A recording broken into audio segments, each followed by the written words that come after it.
कि ना वो ETS मेंशन कर रहे हैं ना SLP, तो आप टोटल काउंट करते हो, तब आप करते हो टोटल काउंट, मतलब NADH भी काउंट करोगे, FADH2 भी काउंट करोगे और तुम्हारा ATP भी काउंट करोगे। हेलो बच्चों, कैसे हो आप? आज है हमारा day 2 of one of the most important series that is biology numericals. Biology numericals NEET के लिए बहुत इंपॉर्टेंट है, जहां पे प्रैक्टिस की जरूरत है। आज के दिन हम प्लांट फिजियोलॉजी न्यूमेरिकल प्रैक्टिस करने वाले, जहां पर आप फोटोसिंथेसिस और रेस्पिरेशन के जितने भी टाइप के न्यूमेरिकल पॉसिबल हैं वो सारे सॉल्व करेंगे। अब इसके लिए जरूरी है कि आप C3 cycle, C4 cycle, glycolysis, Krebs cycle, इसकी बेसिक नॉलेज आपको हो कि कहाँ पे कितने ATP यूज होंगे या कितने ATP प्रोड्यूस होंगे। पर अगर आपको ये नहीं भी याद है, कोई बात नहीं, हम शॉर्ट में वो डिस्कस भी कर लेंगे। तो चलो स्टार्ट करते हैं प्लांट फिजियोलॉजी न्यूमेरिकल्स के साथ। बहुत इंपॉर्टेंट वीडियो है, ठीक है, इसको हम नहीं स्किप कर सकते, इसको हम नहीं ढील में छोड़ सकते, इस पे पकड़ हमारी बहुत जरूरी है, इसलिए आज की वीडियो हम शुरू करते हैं। तो सबसे पहला क्वेश्चन देखो, हमसे पूछा गया है for formation of one glucose how many ATP are required by C3 cycle. अब C3 साइकिल हमारी कौन सी है? हमारी कैल्विन साइकिल। कैल्विन साइकिल में बच्चा लोग एक CO2 को फिक्स करने के लिए फॉर 1 CO2 कितने ATP की जरूरत थी? 3 ATP की जरूरत थी, जिसमें 2 ATP चाहिए कार्बोक्सिलेशन स्टेप पे और 1 ATP चाहिए हमारे रीजनरेशन स्टेप पे। तो 3 ATP की जरूरत पड़ती है और 2 NADPH। कौन से स्टेप पे NADPH चाहिए? NADPH कौन से स्टेप पे? कार्बोक्सिलेशन स्टेप पे। ये केल्विन साइकिल आपने पढ़ा था, लेकिन यहाँ पे पूछा गया है एक ग्लूकोज के फॉर्मेशन के लिए कितने ATP की जरूरत है। अब अगर मैं ग्लूकोज की बात करूं, ग्लूकोज में कितने कार्बन होते हैं? 6 कार्बन होते हैं, मतलब हमें कितने CO2 फिक्स करने होंगे? 6 CO2 फिक्स करने होंगे। अब एक CO2 के लिए 3 ATP की जरूरत है, तो 6 CO2 के लिए कितने ATP की जरूरत होगी? 6 into 3 कर दोगे, कितना आ गया? 18 ATP। और अगर मैं आपसे क्वेश्चन पूछूं कि 6 CO2 फिक्स करने के लिए कितने NADPH की जरूरत होगी, कितने NADPH की जरूरत होगी, तो चलो मुझे कमेंट सेक्शन में बताओ। चलो समझ गए, जैसे ग्लूकोज दे रखा है, सुक्रोज दे दे, फ्रुक्टोज दे दे, हम इसी मेथड से ATP NADPH कैलकुलेट करते हैं, ठीक है। अब चलते हैं अपने सेकेंड क्वेश्चन की तरफ। The oxygenation activity of rubisco enzyme in photorespiration leads to the formation of dash. अब हमारे फोटो रेस्पिरेशन क्या होता क्या है? हमारा RUBP मॉलिक्यूल है, जो कि 5 कार्बन का एक मॉलिक्यूल है। यहाँ पर एंजाइम काम करता है रुबिस्को। अब जो रुबिस्को एंजाइम है, इसके पास कार्बोक्सिलेज एक्टिविटी भी है और ऑक्सीजनेज भी। जब ऑक्सीजन की कंसंट्रेशन बढ़ जाती है CO2 से, तो ये ऑक्सीजनेज एक्टिविटी दिखाता है और एडिशन होता है O2 का। तो अब रिएक्शन क्या होगी? इस रिएक्शन में एक मॉलिक्यूल बनता है किसका? 3-फॉस्फोग्लिसरिक एसिड, ठीक है, और एक मॉलिक्यूल बनता है 3-फॉस्फोग्लाइकोलेट का।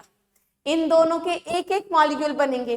3-फॉस्फोग्लिसरिक एसिड एक 3 कार्बन का मॉलिक्यूल है और 3 हमारा फॉस्फोग्लाइकोलेट 2 कार्बन का मॉलिक्यूल। समझ गए? अब तुम ऑप्शन की तरफ जाओ, ये तुम्हारे PYQ का क्वेश्चन है, ठीक है। अब ऑप्शंस की तरफ जाओ, हमसे क्या पूछा है? क्या यहाँ पे फॉर्मेशन होगी 6 कार्बन कंपाउंड की? Formation of 4 carbon compound. 4 carbon compound तो हमारे C4 साइकिल में बनता था ना, यहाँ तो नहीं बन रहा है, तो इसको आप एलिमिनेट कर दोगे।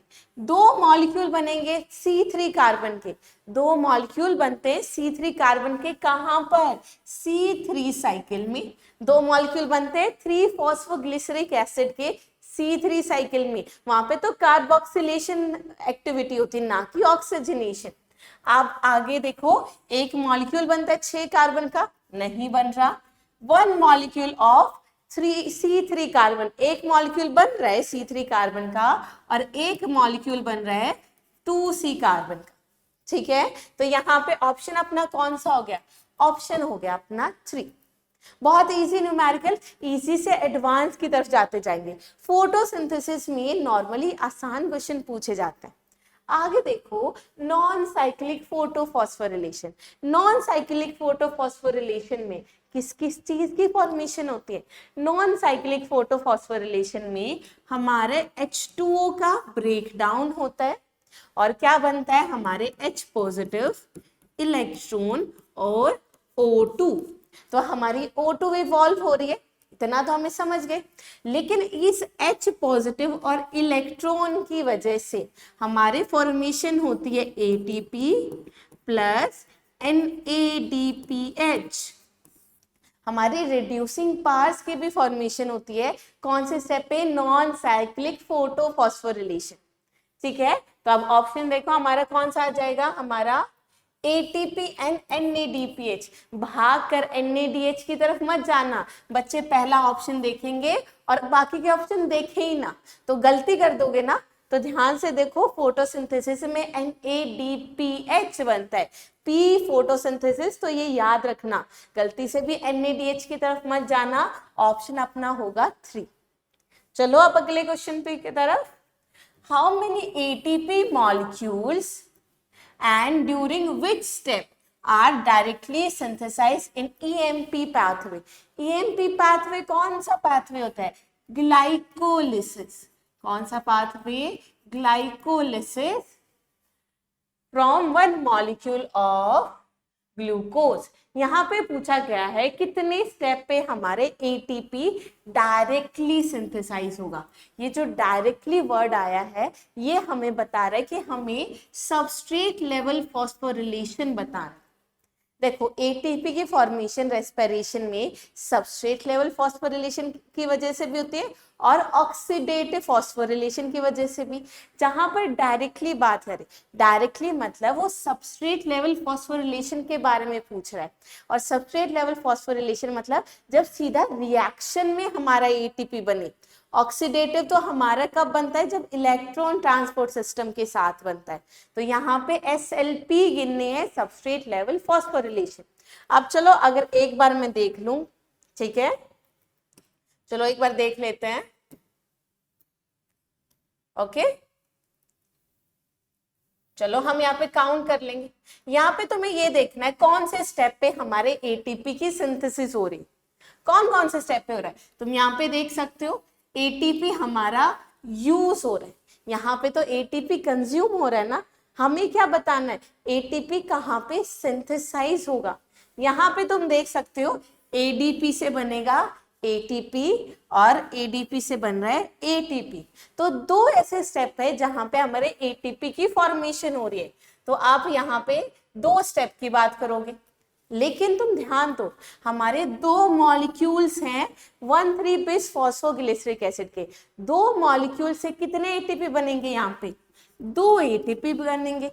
और यहाँ पे भी दो मॉलिक्यूल है फॉस्फोइनोल पायरुवेट के, तो दो मॉलिक्यूल है, तो यहाँ पे भी 2 ATP बनेंगे। समझ गए।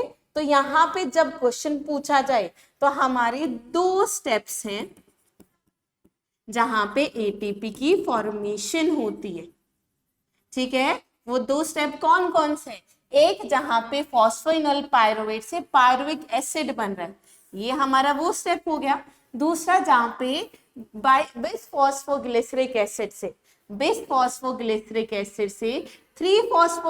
एसिड बन रहा है। तो ये दो स्टेप है, लेकिन टोटल ATP फॉर्मेशन कितनी होगी, 2 यहाँ पे 2 यहाँ पे, कितने बनेंगे, 4 ATP फॉर्म होंगे। समझ गए। लेकिन क्वेश्चन अब ये भी आ जाता है कि यहाँ पे नेट गेन अगर पूछे, अगर ग्लाइकोलिसिस का आपसे नेट गेन पूछता है, तो तुम देखो साइकिल में 4 ATP बन रहे हैं पर 2 ATP तो कंज्यूम भी हो रहे हैं। तो जब नेट गेन पूछे, जब आपसे नेट गेन पूछे, 4 ATP बने थे, 2 यूज हो गए, तो आपका आंसर आएगा 2 ATP। लेकिन जब वो सिर्फ टोटल फॉर्मेशन की बात करें तब आप कितने फॉर्म हुए हैं, 4 एटीपी आंसर लगाओगे। तो आंसर क्या हो गया हमारा, ये 4 एटीपी की सिंथेसिस होगी इन 2 स्टेप्स पे। तो ऑप्शन कौन सा सही हो जाएगा, ऑप्शन 1 सही हो जाएगा। ध्यान देना वो नेट गेन पूछ रहा है या टोटल एटीपी पूछ रहा है, यहाँ पे बच्चे कंफ्यूज होते हैं। आगे चलते हैं अपने अगले क्वेश्चन पे। As compound to a C3 plant, as compared to a C3 plant, how many additional molecules of ATP are required for net production of 1 molecule of hexose sugar by C4 plant? अब ये question थोड़ा अटपटा लग रहा होगा, तुम ध्यान से समझना। C3 प्लांट में 3 ATP चाहिए और 2 चाहिए NADPH फॉर 1 CO2 मॉलिक्यूल। ये रिक्वायरमेंट है एक CO2 मॉलिक्यूल को फिक्स करने के लिए, जबकि C4 प्लांट्स में हमें 5 ATP चाहिए होते हैं और 2 NADPH for fix 1 CO2 molecule.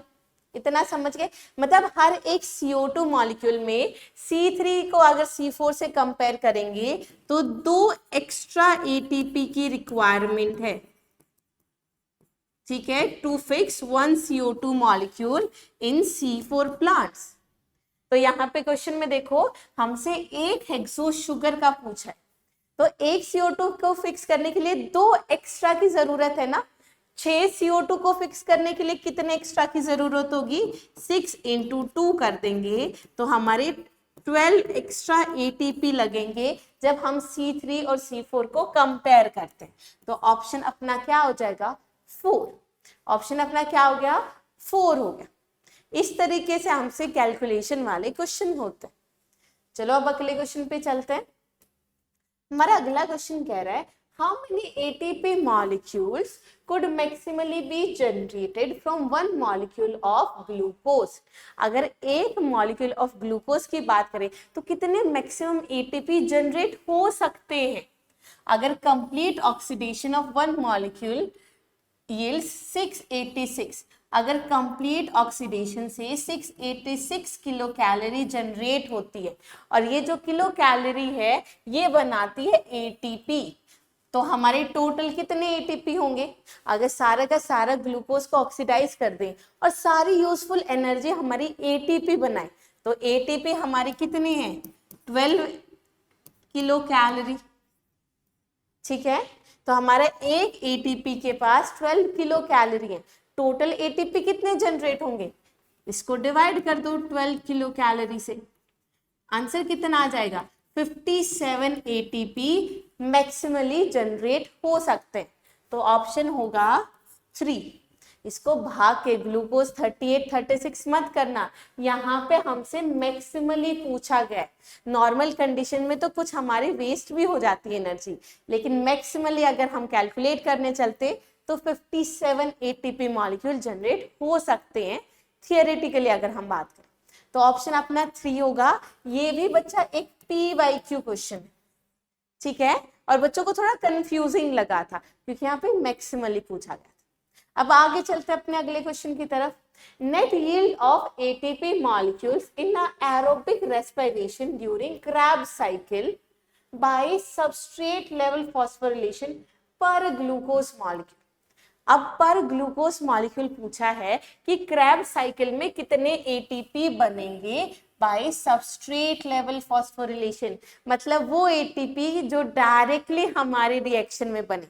तो चलो हम कैलकुलेट करके बताते हैं, ठीक है, हम करेंगे कैलकुलेट। चलिए चलिए चलिए, ये रही हमारे पास साइकिल, ठीक है। अगर तुम यहाँ पे ध्यान से देखो तो ये हमारी Krebs साइकिल है।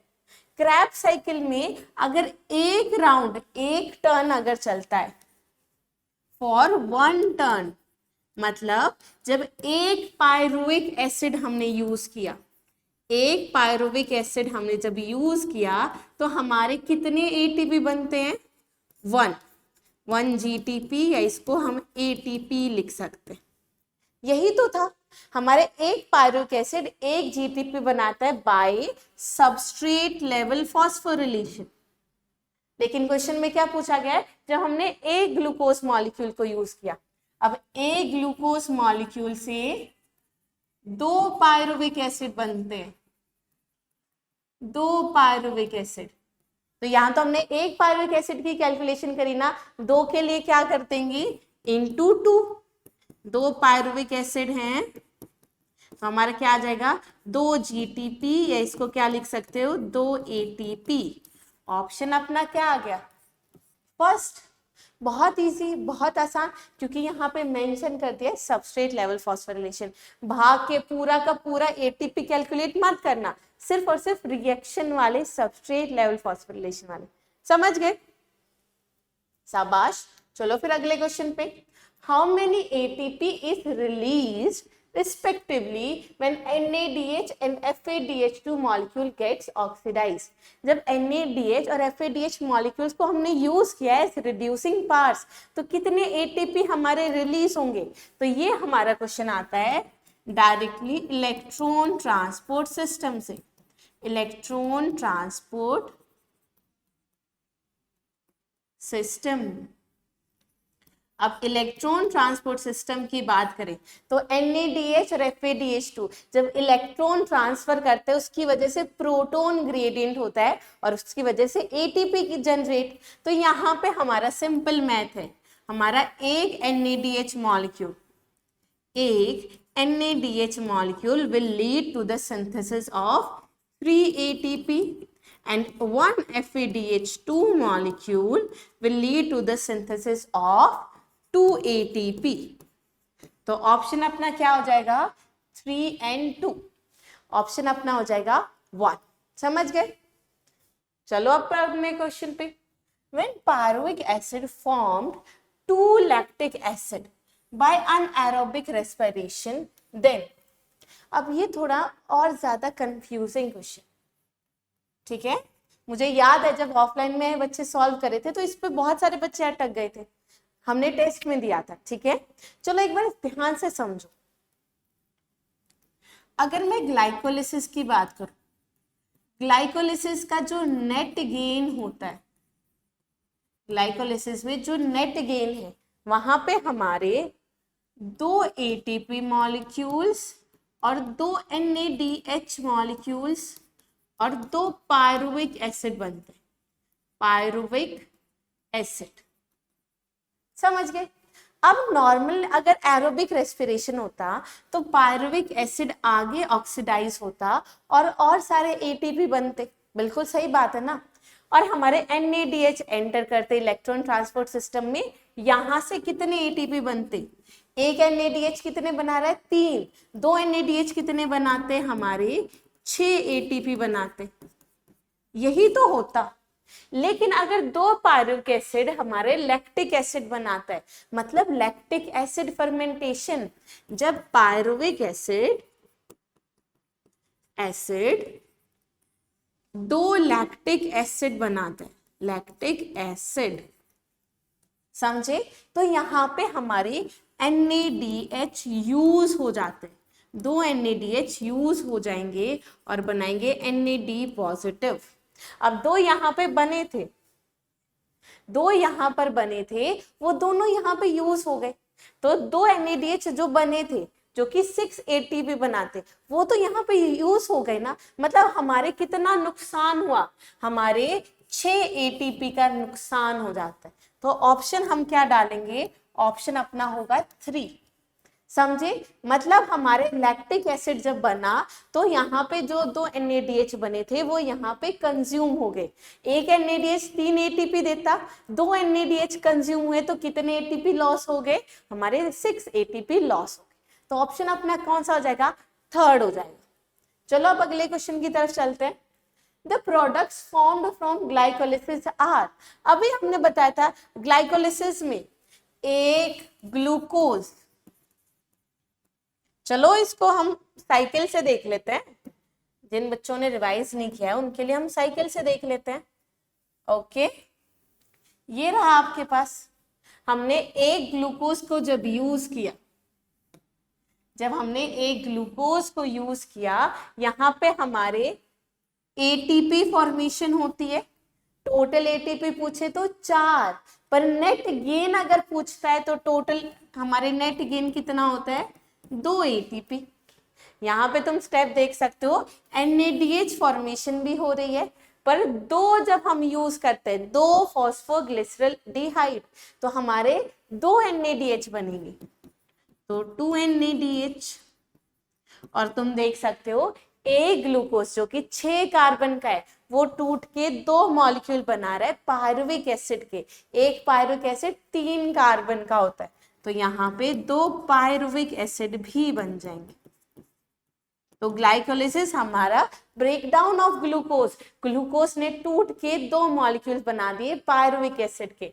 तो हमारा क्या क्या नेट गेन हुआ बता दो, पायरुवेट, तो CO2 तो कहीं रिलीज नहीं हो रहा, तुम देख सकते हो, इसको एलिमिनेट कर दो, नाइसिटाइल बन रहा है, तो पायरुवेट, ATP और NADH। ऑप्शन अपना कौन सा, सेकेंड हो गया। चलो अब अगले क्वेश्चन में, how many NADH are formed in per turn of Krebs cycle. एक टर्न ऑफ क्रैब साइकिल, जब एक टर्न आपसे पूछा जाए मतलब एक एसिटाइल कोएंजाइम A यूज हो रहा है, मतलब एक पायरुविक एसिड यूज हो रहा है। ठीक है, तुम ध्यान से समझना हमारा। चलो ये आपके पास साइकिल है, इस साइकिल में हम देखेंगे एक टर्न, एक टर्न मतलब तुमने सिर्फ एक एसिटाइल को एंजाइम में यूज किया। अब एक टर्न में कितने NADH, कितने FADH2 बने, कितने GTP बने, हमें ये देखने। तो एक टर्न में एक NADH यहां बन गया, दूसरा यहां बन गया, तीसरा यहां बन गया, तो हमारे एक टर्न में कितने NADH बने, 3 NADH बने। तो आंसर तो आपका यहीं से आ चुका है, लेकिन अगर वो FADH2 पूछे, FADH2 बने 1 FADH2, कौन से स्टेप पे बनता है, जब सक्सेनिक एसिड मैलिक एसिड बनाए। ऑल्सो यहाँ पर एक GTP फॉर्मेशन भी होती है, जिसे हम काउंट करते हैं सबस्ट्रेट लेवल फॉस्फोरिलेशन में, तो बनेगा एक GTP। तो ये हमारे 1 टर्न ऑफ क्रैब साइकिल की बात करें। अगर 2 टर्न आपसे पूछे तो इसको कर दोगे मल्टीप्लाई बाय 2। इस तरीके से क्वेश्चन सॉल्व करना है, समझ गए। चलो गुड, फिर हम आगे चलते हैं। अगला क्वेश्चन देख लो, at how many steps CO2 is released in aerobic respiration। कितने स्टेप पे CO2 रिलीज होती है। चलो मैं बात करती हूँ, स्टेप देख लेते हैं। एक ग्लूकोज मॉलिक्यूल था, ग्लाइकोलिसिस में वहां पे 2 पायरुविक एसिड बन गए, पायरुविक एसिड। तो क्या यहाँ पे कोई CO2 रिलीज हुआ, नहीं, यहाँ पे 6 कार्बन थे, यहाँ पे 3 कार्बन के 2 मॉलिक्यूल, तो कहीं पे भी CO2 रिलीज नहीं हुआ। उसके बाद pyruvic acid undergoes oxidative decarboxylation. क्या होता है, ऑक्सीडेटिव डीकार्बोक्सिलेशन। डीकार्बोक्सिलेशन नाम आ गया, देखो हमारा पहला स्टेप आ गया जहां पे हमारे CO2 रिलीज होगा। बिल्कुल, पायरुविक एसिड CO2 रिलीज करेगा, और यहाँ पे 2 CO2, 2 pyruvic acid 2 CO2 release करेंगे और बनेंगे 2 एसिटाइल कोएंजाइम A। समझ गए। अब ये 2 एसिटाइल कोएंजाइम में हमारा एक मॉलिक्यूल 2 कार्बन का है, समझ गए। अब यहाँ पे हमारी क्रैब साइकिल में एंटर करेंगे। क्रैब साइकिल में हम देखें तो ये हमारे ब्रेकडाउन होंगे, और यहाँ पे 2 स्टेप पे हमारी CO2 रिलीज होती है। कितने स्टेप पे, 2 स्टेप पे। एक में तो हमारा आइसोसिट्रिक एसिड जो कि 6 कार्बन का है, वो एक CO2 रिलीज करेगा और क्या बनाएगा, alpha keto glutaric acid. 6 carbon में से एक हमने निकाल दिया ना, तो 5 हो गया। फिर एक और स्टेप पे हमारा अल्फा कीटो ग्लूटारिक से भी डीकार्बोक्सिलेशन होगी, और यहाँ पे बनेगा succinyl coenzyme A, succinyl coenzyme A। समझ गए। चलो एक बार इसको हम साइकिल में देख लेते हैं।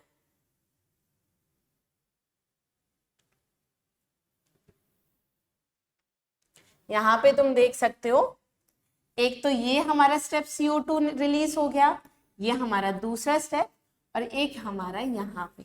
तो टोटल 3 स्टेप पे हमारे डीकार्बोक्सिलेशन रिएक्शन होती है। ठीक है, तो ऑप्शन अपना क्या आ जाएगा? ऑप्शन अपना आ जाएगा 3। आंसर अपना हो जाएगा ऑप्शन 2, 3 स्टेप पे। समझ गए? चलो अब आगे करते हैं। Okay, next question we have, how many electrons and H positive are involved in photolysis of water to evolve 2 molecules of O2? photolysis of water, अब photolysis of water कहाँ पर होता है बच्चा? जब हमने लाइट रिएक्शन पढ़ी थी, लाइट रिएक्शन में हमने देखा था फोटोलिसिस ऑफ वाटर, मतलब ब्रेकडाउन ऑफ वाटर होता है। तो ब्रेकडाउन होगा वाटर का, H2O जब ब्रेक करता है तो वहां पे H पॉजिटिव रिलीज होता है, electron negative, 2 H positive release होंगे, 2 इलेक्ट्रॉन नेगेटिव, और यहाँ पे बनेगा हाफ O2 मॉलिक्यूल। ये हमारी रिएक्शन। अगर यहाँ पे मैं बात करूं, हमसे पूछा गया है कितने वाटर मॉलिक्यूल ब्रेक डाउन होंगे टू रिलीज 2 O2। अगर 2 O2 निकालने हैं तो हमारे पास क्या आ जाएगा? हमारे कितने 2 O2 के लिए 4 H2O ब्रेक डाउन होंगे। ठीक है, तभी तो यहाँ पे 2 O2 बनेंगे। मल्टीप्लाई कर देंगे ना इसको 4 से, मतलब सिंपल मैथ है, इसको 4 से करोगे तो हमारे पास 2 O2 आ गया ना। तो सभी को 4 से मल्टीप्लाई कर दो, 4 H2O, यहाँ पे 2 था, इंटू 4 कर देंगे तो 8 H पॉजिटिव, यहाँ पे 2 इलेक्ट्रॉन्स थे तो 8 इलेक्ट्रॉन्स प्लस 2 O2। तो 2 O2 निकालने के लिए हमने 4 H2O को ब्रेक किया। 4 H2O को ब्रेक किया तो टोटल 8 H पॉजिटिव निकलेंगे, 8 इलेक्ट्रॉन्स निकलेंगे। तो ऑप्शन अपना कौन सा हो जाएगा? 8 इलेक्ट्रॉन्स एंड 8 H पॉजिटिव। यही तो रिएक्शन है, बहुत आसान रिएक्शन है, केमिस्ट्री में पढ़कर आते हो। समझ गए? गुड। चलो अगले क्वेश्चन पे। हमारा अगला क्वेश्चन पूछ रहा है, how many assimilatory power molecules are required? कितनी एसिमिलेटरी पार मॉलिक्यूल्स हमें जरूरत होगी for the synthesis of 1 glucose molecule in C3 plant? ये तो बहुत आसान है। C3 प्लांट में एक ग्लूकोज को बनाने के लिए हमें 6 CO2 को फिक्स करना होगा। ठीक है, गुड। एक CO2 को फिक्स करने के लिए 3 ATP चाहिए थे, 6 को फिक्स करने के लिए 18 ATP। एक CO2 को फिक्स करने के लिए 2 NADPH चाहिए थे, 6 को क्या करेंगे? 6 इंटू 2 कितना आ जाएगा? 12 NADPH। तो आंसर क्या आ जाएगा? 12 NADPH एंड 18 ATP। ऑप्शन हो जाएगा 1। लेकिन यहाँ पे हमसे ग्लूकोज मॉलिक्यूल के लिए पूछा है। चलो मैं आपसे क्वेश्चन पूछ रही हूँ, मुझे कमेंट सेक्शन में जवाब चाहिए, तभी हम ऐसी और वीडियोस आपके लिए लेकर आएंगे फ्री में, ताकि आपकी और हेल्प हो सके। तो मुझे कमेंट सेक्शन भरा हुआ चाहिए। ठीक है, चलो अब अगले क्वेश्चन, यहाँ पे क्वेश्चन देख लो। आपको मुझे ये बताना है कि how many ATP and NADPH are required? कितने ATP और NADPH की जरूरत पड़ेगी for synthesis of 1 sucrose molecule? एक सुक्रोज मॉलिक्यूल को फिक्स करने के लिए कितने ATP और NADPH की जरूरत पड़ेगी इन C3 साइकिल? बहुत आसान क्वेश्चन है। यहाँ पे एक ग्लूकोज के लिए था, यहाँ पे एक सुक्रोज के लिए निकालना है। हिंट देकर जा रही हूँ, एक सुक्रोज में 12 कार्बन होते हैं। तो चलो सॉल्व करना, मुझे कमेंट सेक्शन में जवाब चाहिए। चलो अगले क्वेश्चन पे चल लेते हैं। अगला क्वेश्चन हमसे पूछ रहा है, how many ATP NADPH are required for the synthesis of 1 molecule of sucrose in C3 plant? Same question है जो मैंने अभी लिख दिया था, इसी का मुझे जवाब चाहिए। ठीक है, चलो मुझे इसका जवाब चाहिए। ओके, कमेंट सेक्शन में बता देना। अगले क्वेश्चन पे चलते हैं।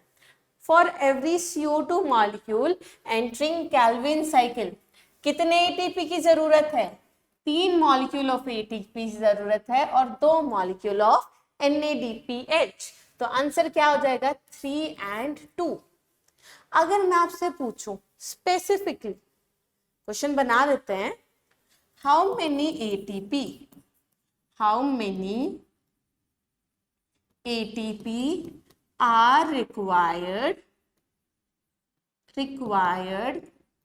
for regeneration step?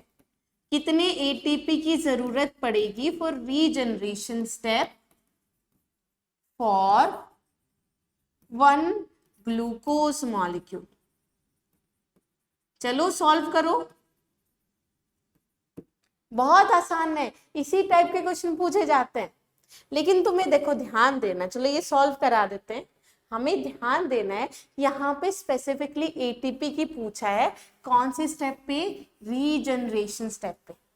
अब C3 साइकिल में टोटल 3 ATP की जरूरत है एक CO2 के लिए, लेकिन 3 ATP में से only 1 ATP is required at regeneration step. एक ATP चाहिए रीजनरेशन स्टेप पर फॉर 1 CO2 मॉलिक्यूल। यही तो पढ़ा है। अब यहाँ पे 6, हम यहाँ पे एक ग्लूकोज के लिए पूछा है, ग्लूकोज में तो 6 कार्बन होते हैं, तो एक CO2 के लिए एक ATP, 6 CO2 के लिए कितने ATP? 6 ATP at regeneration step. तो आंसर यहाँ पे 6 ATP होता है। तो किस तरीके से क्वेश्चन आपको घुमा के पूछ रहा है, कैसे उसको सॉल्व करना है, बहुत ही आसान तरीका है, समझ गए? चलो शाबाश, अगले क्वेश्चन पे चल लेते हैं। How many ATP molecules are formed during aerobic oxidation of 2 alpha ketoglutarate acid molecules? चलो बच्चों सॉल्व करो, बताओ। देखो, अगर यहाँ पे मैं बात करूं, हमसे पूछा गया है कितने ATP मॉलिक्यूल्स बनेंगे जब एरोबिक ऑक्सीडेशन होगा 2 molecule of alpha ketoglutaric acid. तो तुम ध्यान दो, हमें सबस्ट्रेट दे रखा है, इसका मतलब उस सबस्ट्रेट के आगे हमें रिएक्शन करनी है, उसके पीछे के जितने भी स्टेप है वो तुम भूल जाओ, ठीक है? समझ लो। चलो एक बार देखो, हमने देखा ओके, ये हमारे पास क्रैब साइकिल, हमसे पूछा गया है कितने ATP मॉलिक्यूल्स बनेंगे, कहाँ पे? हमें स्टेप गिवन है, अगर हम लेते हैं अल्फा कीटोग्लूटारिक को एज एन सबस्ट्रेट, इसका मतलब है इसके पहले कितने भी ATP कंज्यूम हुए, कितने भी NADH बने, उनको हम काउंट नहीं करेंगे, हम इसको रिएक्शन को आगे से प्रोसीड करेंगे। अगर यहाँ पे देखो अल्फा कीटोग्लूटारिक एसिड, हमने कितने मॉलिक्यूल लिए हैं? 2 मॉलिक्यूल। एक मॉलिक्यूल की बात करें, यहाँ पे एक NADH बन रहा है, एक GTP, एक FADH2, ये दूसरा NADH, देख पा रहे हो ना? तो अब अल्फा कीटोग्लूटारिक एसिड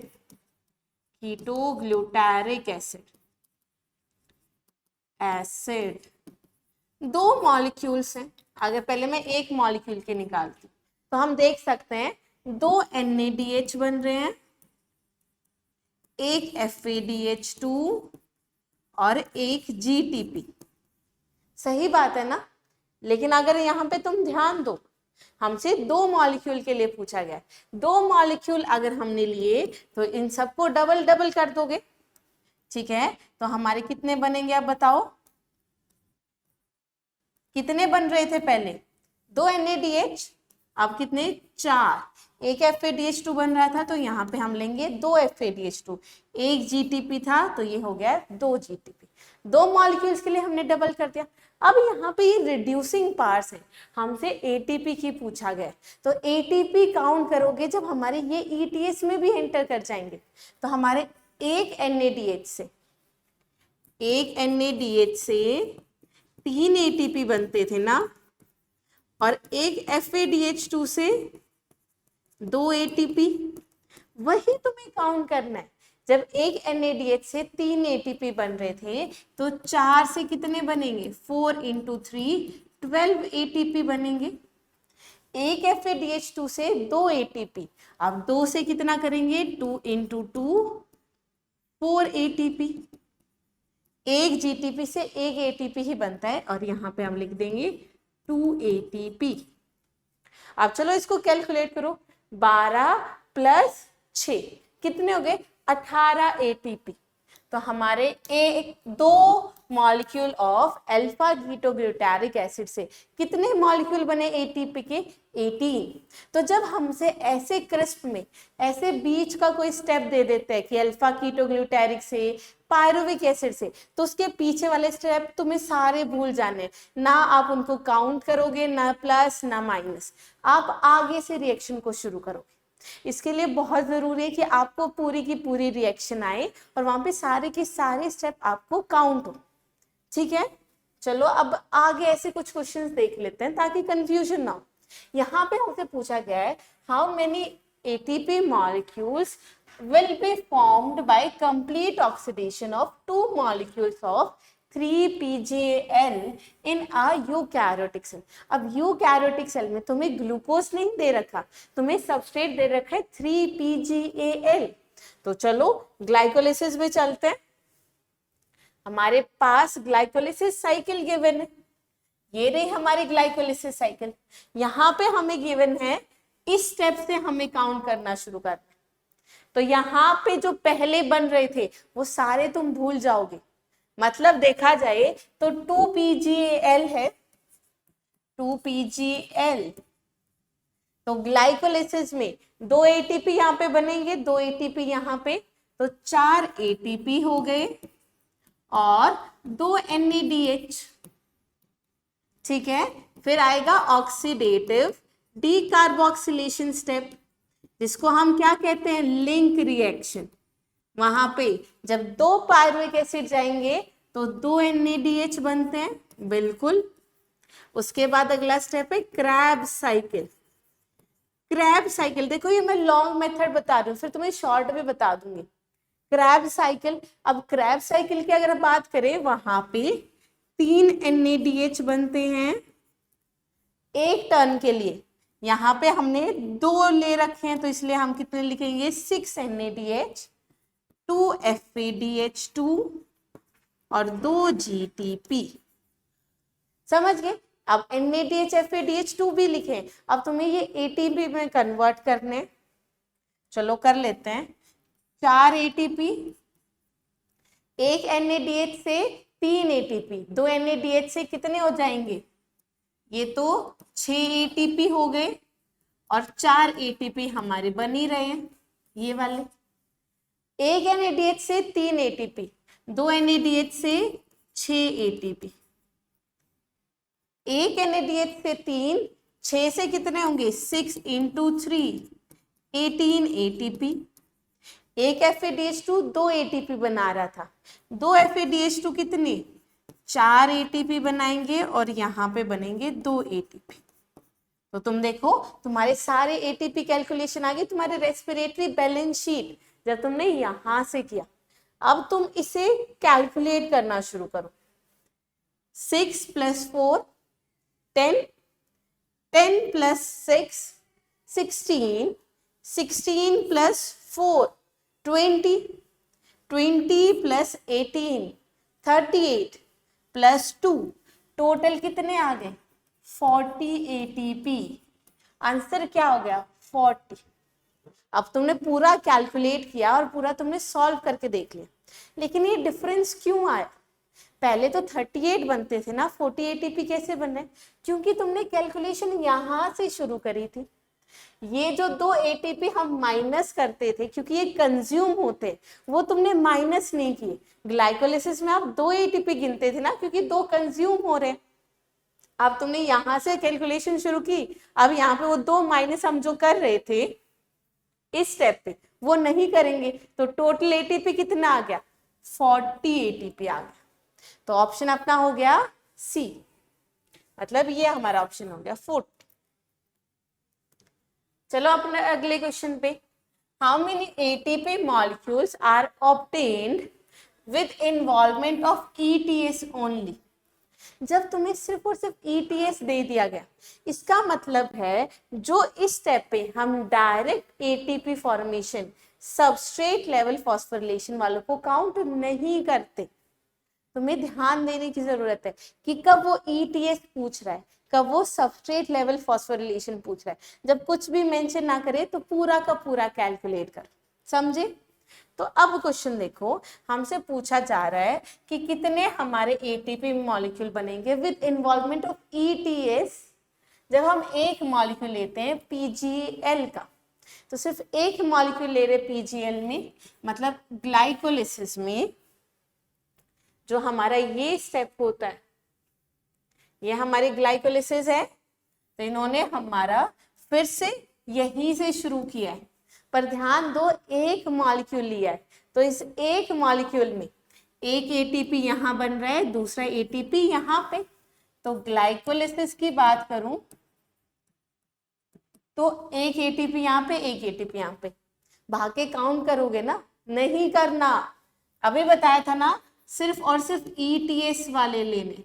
जब तुमसे दिया जाए सिर्फ और सिर्फ ETS वाले, मतलब तुम्हें कैलकुलेट करना होता है NADH और FADH2 मॉलिक्यूल्स। तो तुम्हें ये सबस्ट्रेट लेवल वाले काउंट ही नहीं करने।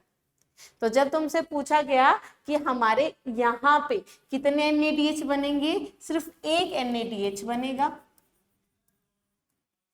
लिंक रिएक्शन में अगर एक पायरुविक एसिड जाता है तो सिर्फ एक NADH बनेगा।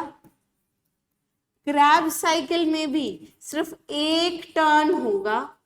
अगर एक टर्न अगर हम चलाते हैं तो 3 NADH, एक FADH2। और क्या तुम GTP को काउंट करोगे? नहीं करोगे, सबस्ट्रेट लेवल वाला है वो। हमें सिर्फ ETS वाले करने ना, तो सिर्फ हम NADH FADH2 को काउंट करते। समझ गए? तो ETS पूछा था, तो चलो अब करते हैं सॉल्व। एक NADH से 3 ATP, यहां पर भी 3 ATP ऐड करते जाएंगे। एक NADH से 3 ATP, 3 ATP से 3 NADH से 9, 3 into 3 कर देंगे। एक FADH2 से 2 ATP। तो तुम्हारे पास ये आ गया। अब चलो तुम इसे काउंट करो। 9 प्लस 6 कितना हो गया? 15 प्लस 2 कितना हो गया? Total 17 ATP। तो ऑप्शन अपना कौन सा सही आ गया? ऑप्शन आ गया अपना ये 17 ATP। समझ गए कैसे तुम्हें मिड से कोई सबस्ट्रेट देता है तो कैसे तुम आगे काउंट करोगे? जो भी पिछले वाले स्टेप थे उन्हें भूल जाओ। एक तो तुम्हारा ये, दूसरा जो तुम्हें याद रखना है, मैं तुम्हें शॉर्ट में बता देती हूँ। जब आपसे वो सबस्ट्रेट लेवल फॉस्फोरिलेशन पूछे, सबस्ट्रेट लेवल फॉस्फोरिलेशन में काउंट तुम्हें वो ATP करने हैं जो डायरेक्टली सिंथेसाइज हो। डायरेक्टली सिंथेसाइज हो मतलब ड्यूरिंग रिएक्शन बने, ड्यूरिंग रिएक्शन मतलब उस टाइम पे तुम NADH FADH2 को काउंट नहीं करते। जब तुमसे पूछा जाए during ETS only, during ETS, तो आप NADH और FADH2 को काउंट करते हो। ठीक है, इस तरीके से जब आपसे क्वेश्चन इस तरीके से पूछे कि ना वो ETS मेंशन कर रहे हैं ना SLP, तो आप टोटल काउंट करते हो। तब आप करते हो टोटल काउंट, मतलब NADH भी काउंट करोगे, FADH2 भी काउंट करोगे और तुम्हारा ATP भी काउंट करोगे। समझ गया? एक तो तुम्हारे पास इस तरीके से क्वेश्चन घुमा सकते हैं, दूसरे वो क्वेश्चन घुमा सकते हैं ग्लाइकोलिसिस में। अगर ग्लाइकोलिसिस की मैं बात करूं तो ग्लाइकोलिसिस में जब आपसे नेट गेन पूछा जाता है, नेट गेन, तो नेट गेन में आप टोटल प्रोड्यूस्ड माइनस कंज्यूम्ड कर देते हो। मतलब ग्लाइकोलिसिस में 4 एटीपी बनते हैं और 2 यूज हो जाते हैं, तो हमारा आंसर आ जाता है 2 एटीपी।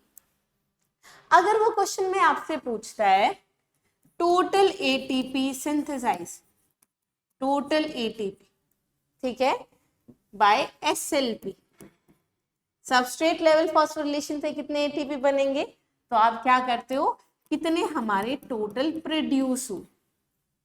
समझ गए? इस तरीके से आपको लैंग्वेज का ध्यान रखना है कि क्वेश्चन आपसे क्या पूछना चाहते हैं। चलो आगे भी करके देखते हैं। हमसे क्वेश्चन में पूछा गया है number of ATP molecule generated in TCA cycle पर एसिटाइल को एंजाइम ए, कि एक एसिटाइल को एंजाइम ए को हम यूज करते हैं तो कितने हमारे टोटल एटीपी जनरेट होंगे। इसका मतलब है हमसे ये क्रैब साइकिल के बारे में पूछा जा रहा है। तो क्रैब साइकिल में हमारे पास एक हमने एसिटाइल को एंजाइम ए को यूज किया, ठीक है, कितने NADH बन रहे हैं, 1 2 3, यहां पे 3 NADH बन रहे हैं, एक FADH2 बन रहा है और तुम्हारे पास एक बन रहा है GTP। लेकिन ये तो रिड्यूसिंग पार है ना, तुमसे ATP पूछा है, तो मैं SLP ETS कुछ मेंशन नहीं किया, सीधा ATP पूछ रहा है। तो अब चलो ATP निकाल दो, एक NADH तो 3 ATP, 3 NADH कितने, 9 ATP, यहाँ पे 2 ATP और यहाँ पे 1 ATP। तो आंसर कितना आ जाएगा, सबको ऐड कर दोगे 12 ATP, आंसर आपका आ गया 12। ठीक है, बहुत आसान था। इसी तरीके से ऐसे क्वेश्चंस मैंने बहुत देखा बच्चों को इन क्वेश्चंस में कंफ्यूज होने के लिए, यही तरीका है, इसी तरीके से आपको सॉल्व करना है। ओके, अगला क्वेश्चन हमसे पूछ रहा है अगर एक मॉलिक्यूल को हम कन्वर्ट करें पायरुविक एसिड में, हमारे कितने पायरुविक एसिड होंगे। अरे ये तो बहुत आसान सवाल है। एक ग्लूकोज को जो कि 6 कार्बन का है उसको हम तोड़ते हैं तो हमारे पायरुविक एसिड जो कि 3 कार्बन का है कितने बनेंगे, 2 मॉलिक्यूल बनेंगे पायरुविक एसिड के। सिंपल बैलेंसिंग इक्वेशन, ऑप्शन 2 आ गया। अगला क्वेश्चन देखो, in the balance sheet of fermentation. अब बैलेंस शीट की बात करें, फर्मेंटेशन में हमारे कितने एटीपी मॉलिक्यूल सिंथेसाइज होते हैं। फर्मेंटेशन में हमारी ग्लाइकोलिसिस तो होती ही है। अब ग्लाइकोलिसिस में आपसे देखो यहाँ पे बैलेंस में नेट गेन पूछा है। नेट गेन में हम कितने एटीपी को काउंट करते हैं, 2 एटीपी काउंट करते हैं। आगे NADH भी बनते हैं, NADH तो फिर आगे कंज्यूम भी हो जाएंगे ना, तो सिर्फ और सिर्फ ये 2 ATP बने, आगे हमारे कोई ऑक्सीडेशन, कोई क्रैब साइकिल लिंक रिएक्शन हुई ही नहीं। हमारा आंसर कितना आएगा, सिर्फ और सिर्फ 2 ATP। जहां पे एरोबिक रेस्पिरेशन में 38 ATP बनते हैं, यहाँ पे सिर्फ और सिर्फ 2 ATP। तो हमारी अनएरोबिक रेस्पिरेशन में, फर्मेंटेशन में बहुत कम एनर्जी कंज्यूम होती। समझ गए। अगला क्वेश्चन देखो, हमें फाइनल एंड प्रोडक्ट बताना है TCA साइकिल का। अब TCA साइकिल में 3 NADH भी बनते हैं, एक FADH2, एक ATP, ये तीनों बनते हैं, तो ऑप्शन क्या होगा, 4th। TCA साइकिल पता है ना, try carboxylic acid cycle, Krebs cycle की ही बात कर रहा है, क्रैब साइकिल की ही बात कर रहा है। चलो, यह हमारी citric acid cycle, Krebs cycle, TCA cycle. अब यहाँ पे हमसे पूछा गया है लेबलिंग ABCD। आसान है, मुश्किल नहीं है।